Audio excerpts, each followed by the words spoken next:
Assalamualaikum warahmatullahi wabarakatuh. Di sini saya akan memberikan tutorial tentang uji normalitas. Uji normalitas digunakan untuk menguji apakah nilai residual yang telah distandarisasi pada model regresinya terdistribusi normal atau tidak. Nilai residual dikatakan berdistribusi normal kalau nilai terstandarisasi tersebut sebagian besar mendekati nilai rata-ratanya. Kita sudah mempunyai 3 sampel. Lalu kita klik analyze, kita pilih regression, kita pilih linear. Di sini silakan masukkan data dependent dan data independennya. Lalu klik save. Pada bagian residual, pilih standardized, lalu klik continue. Setelah itu klik OK. Setelah itu kita akan mendapati data set RE 1 atau standardized. Setelah itu kita klik analyze, kita klik non parametric test, lalu legacy dialogs. Kita pilih one sample key S, kita masukkan test variable list yaitu standardized residual, lalu kita klik OK. Dari hasil tersebut, jika kita interpretasikan pengujian tersebut diperoleh nilai sig 0,2. Karena nilai sig lebih dari 0,05, maka dapat disimpulkan bahwa data tersebut berdistribusi dengan normal. Sekian tutorial yang dapat saya sampaikan, kurangnya mohon maaf. Assalamualaikum warahmatullahi wabarakatuh. Di sini saya akan memberikan tutorial bagaimana melakukan uji heteroskedastisitas. Heteroskedastisitas adalah kebalikan dari homoskedastisitas, yaitu keadaan di mana terjadinya ketidaksamaan varian dari error untuk semua pengamatan untuk setiap variabel bebas pada model regresi. Sebaliknya, pengertian homoskedastisitas adalah keadaan di mana adanya kesamaan varian dari error untuk semua pengamatan setiap variabel bebas pada model regresi. Uji heteroskedastisitas adalah uji apakah ada ketidaksamaan varian dari residual untuk semua pengamatan pada model regresinya. Hal ini dilakukan untuk mengetahui adanya penyimpangan dari syarat-syarat asumsi klasik regresi linear di mana dalam model regresi harus dipenuhi syarat tidak adanya heteroskedastisitas. Dalam uji ini akan digunakan metode Gleiger. Langkah-langkah untuk melakukannya adalah: yang pertama, klik analyze, lalu regression, pilih linear, masukkan variabel dependent dan variabel independent, lalu klik save. Pada residual, pilih unstandardized, klik continue, lalu OK. Dari itu kita akan mendapatkan res 1. Selanjutnya, klik transform, klik compute variable. Pada target variable, kita tuliskan up reset. Selanjutnya, pada voting group, kita klik all, pilih ABS, lalu kita masukkan res 1 yang sudah kita dapatkan. Lalu klik OK.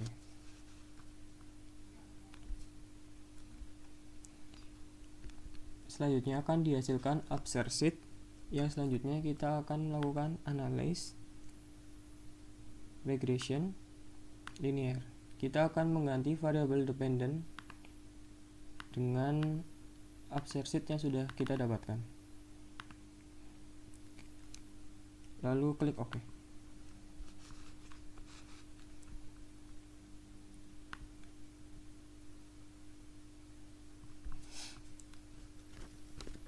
Dari hasil pengujian, jika diimplementasikan akan menghasilkan nilai sig 0,86 untuk variabel personal selling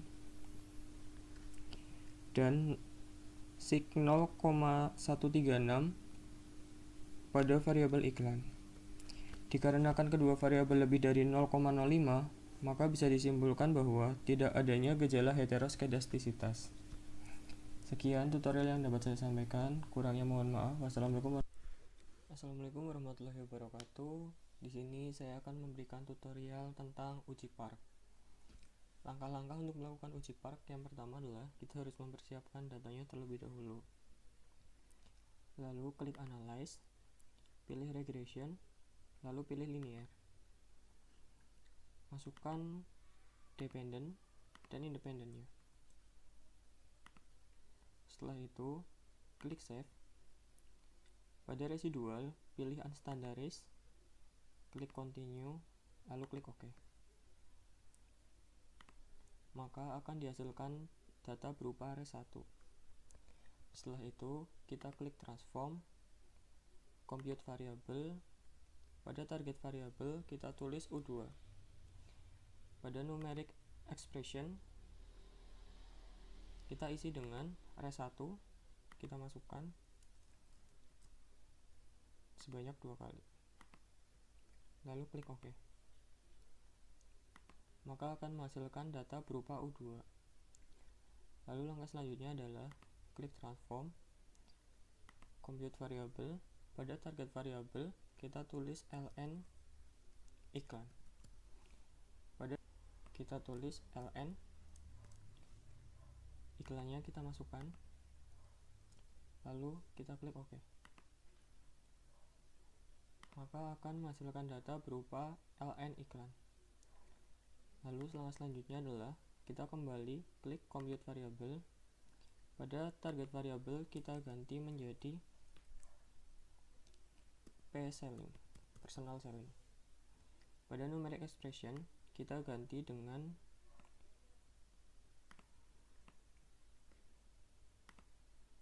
maka akan muncul ln per selling. Dan langkah selanjutnya adalah kita klik kembali Transform, Compute Variable. Pada target variable kita ganti menjadi ln U2. Pada Numeric Expression kita ganti juga menjadi U2, kita masukkan, lalu klik OK.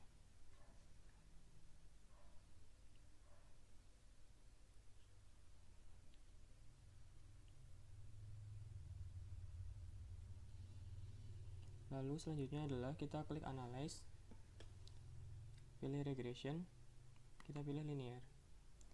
Pada Dependent kita ganti menjadi ln U2. Pada Dependentnya kita ganti menjadi ln iklan dan ln Personal Selling. Lalu klik OK.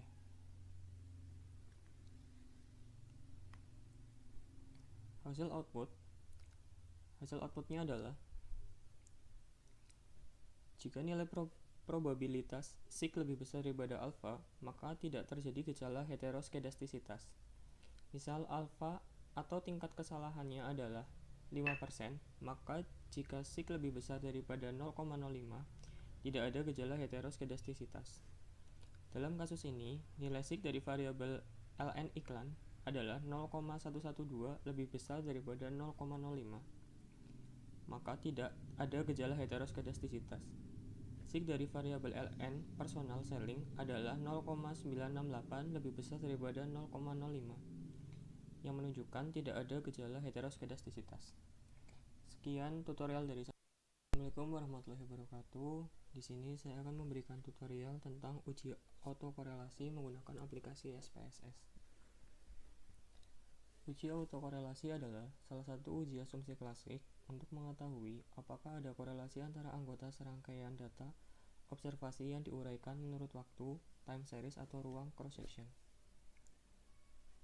Langkah-langkah yang akan kita gunakan adalah yang pertama, klik Analyze, lalu pilih Regression, lalu pilih Linear, masukkan Dependent dan Independentnya. Setelah itu, klik Statistik. Pada Residuals, kita pilih Durbin-Watson, lalu kita Continue, dan klik OK.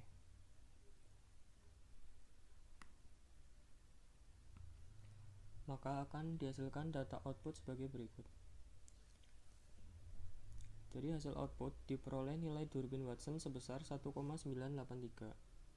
Karena K merupakan variabel bebas sama dengan 2 dan N sama dengan 25, maka diperoleh nilai DL sebesar 1,2063 dan DU sebesar 1,5495.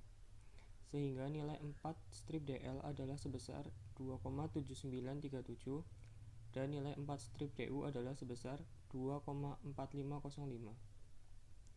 Sehingga apabila disajikan pada grafik, nilai DW sebesar 1,985 berada pada daerah tidak ada autokorelasi. Sehingga dapat disimpulkan data tersebut tidak memiliki masalah autokorelasi. Sekian tutorial dari saya, kurangnya mohon maaf. Assalamualaikum warahmatullahi wabarakatuh. Di sini saya akan memberikan sebuah tutorial bagaimana melakukan uji multikolinearitas pada SPSS. Uji multikolinearitas merupakan uji yang digunakan untuk menguji antar variabel bebas, apakah ada keterkaitan atau tidak. Langkah-langkah yang harus dilakukan adalah yang pertama mempersiapkan data, lalu klik analyze, lalu klik regression, pilih linear. Pada bagian ini, masukkanlah dependent dan independentnya. Setelah sudah dimasukkan, lalu klik statistik, dan pada bagian statistik lakukan centang pada collinearity diagnosis, lalu klik continue, lalu OK. Setelah itu, akan dihasilkan hasil output sebagai berikut.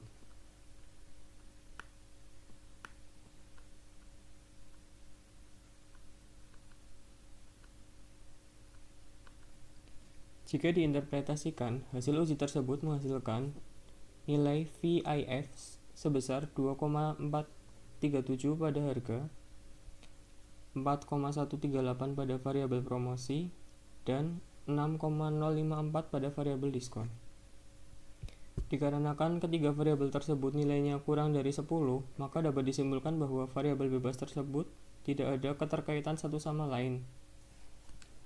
Sekian tutorial yang dapat saya sampaikan, kurangnya. Assalamualaikum warahmatullahi wabarakatuh. Di sini saya akan memberikan tutorial tentang analisis regresi. Analisis regresi adalah metode yang digunakan untuk mengukur pengaruh variabel bebas terhadap variabel tergantung. Analisis regresi juga bisa digunakan untuk memprediksi variabel tergantung dengan menggunakan variabel bebas. Analisis regresi sebagai kajian terhadap hubungan satu variabel yang disebut sebagai variabel yang diterangkan, the explained variable, dengan satu atau dua variabel yang menerangkan, the explanatory variable.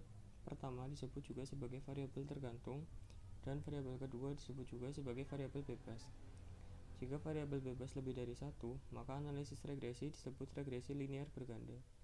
Disebut berganda karena pengaruh beberapa variabel bebas akan dikenakan kepada variabel tergantung. Langkah-langkah untuk melakukan analisis ini adalah, yang pertama, kita harus mempersiapkan datanya terlebih dahulu, lalu klik analyze, lalu klik regression, pilih linear. Pada bagian dependent, kita masukkan penjualan, pada bagian independent, kita masukkan promosi. Setelah itu, kita klik OK, maka akan dihasilkan data sebagai berikut. Pada model summary, R atau multiple R adalah 0,941, R square 0,885, artinya variasi penjualan dapat dijelaskan oleh variasi promosi sebesar 88,5% atau variabel promosi mempengaruhi penjualan sebesar 88,5%. Adjust R square adalah 0,874, artinya variasi penjualan dapat dijelaskan oleh variasi promosi sebesar 87,4% atau variabel promosi mempengaruhi penjualan sebesar 87,4%. Adjust ini lebih stabil in case variabel bebasnya lebih dari 1. Pada tabel ANOVA, F77,005 SIG 0,000, artinya tingkat kesalahannya 0,000 dari nilai F. Sehingga dapat disimpulkan bahwa variabel bebas secara stimulan dapat berpengaruh dengan variabel tergantung atau model dikatakan cocok atau fit. Koefisien pada double koefisien T hitung variabel promosi adalah 8,775, nilai T tabel sebesar 1,812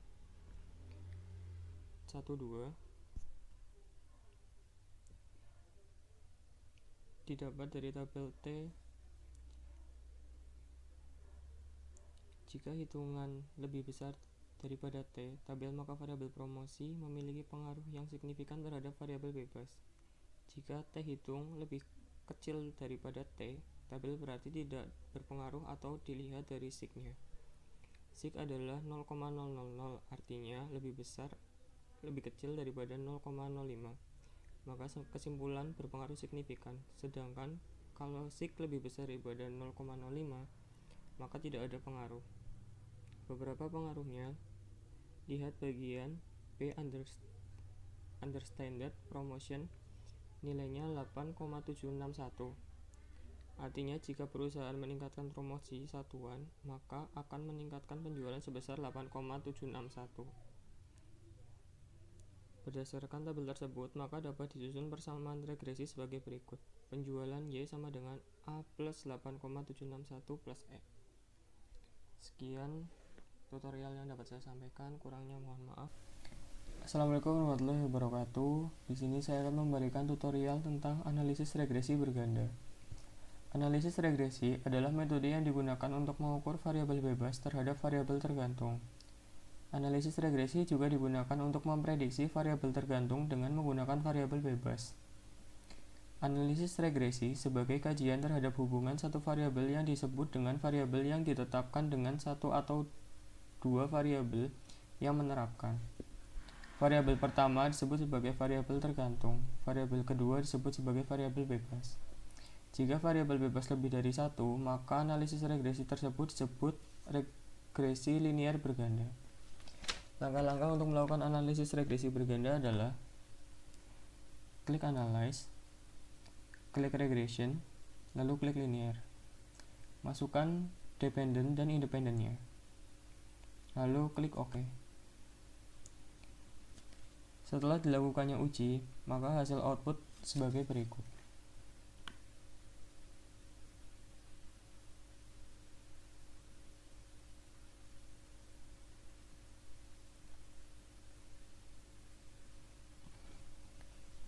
Sekian presentasi yang dapat saya sampaikan, kurangnya mohon maaf. Wassalamualaikum.